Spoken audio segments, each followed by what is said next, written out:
Կրակն այրել, մոխրացրել էին հոգանոց ընտանիքի տնակը։ Արցախի տեղահանության ժամանակ Սահակյանների ընտանիքը ծննդավայրում է թողել ոչ միայն տունը, այլ մեքենաներն ու ամբողջ գույքը։ Միայն անձնական փաստաթղթերն էր հասցրել վերցնել, որոնք եւս կրակի բաժին են դարձել։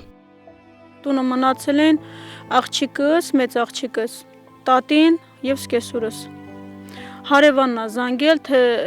երեխեն տունն էլ վառվում է։ Այդ պահին ես արդեն միանգամից հելա մեկ ամս տետենամիշ տունը վառվում է։ Տունը պատալոկից կայծ էր տալիս։ Այրվել է նաև տեղահանությունից հետո Արմավիրում ձեռք բերված տան վկայականն ու այդ տունը կառուցելու համար նախատեսված 1.5 միլիոն դրամը։ Այրվել են հագուստներն ու ամբողջ գույքը, որը ձեռք էին բերել տեղահանությունից հետո։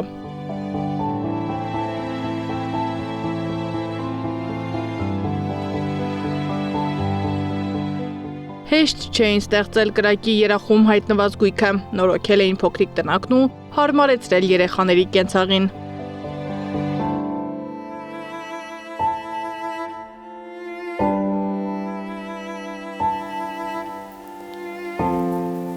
Պետության կողմից տրված սերտիֆիկատով գնված տունը միայն 4 պատ ունի։ Այս տանը 4 անչափահասի հետ ապրելն անհնար է։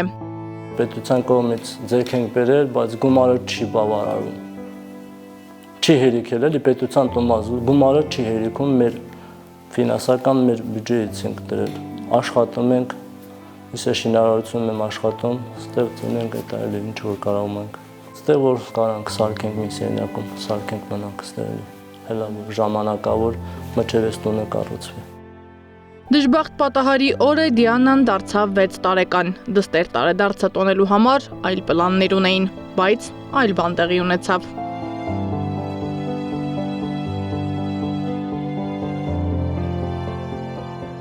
Առաջին փորձությունը չէ, որ հաղթահարել են փորձում Սահակյանները։ Այս փոքրիկների մարմիններում բեկորներ կան։ Արցախից են իրենց հետ բերել։ 2023 թվականին Արցախի դեմ Ադրբեջանի սանձազերծած պատերազմի ժամանակ վիրավորվել են 3 աղջիկներն ու նրանց մայրը, երբ փորձել է մարմնով ծածկել փոքրիկներին։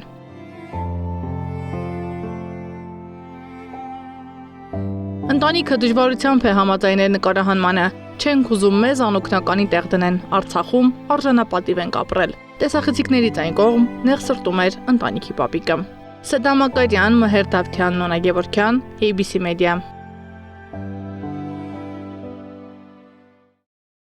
Բաժանորդագրվեք YouTube-ի մեր ալիքին, հետևեք մեզ Facebook-ում, Instagram-ում, Telegram-ում, WhatsApp-ում և TikTok-ում կամ այցելեք պաշտոնական մեր կայքի 3w abcmedia.am։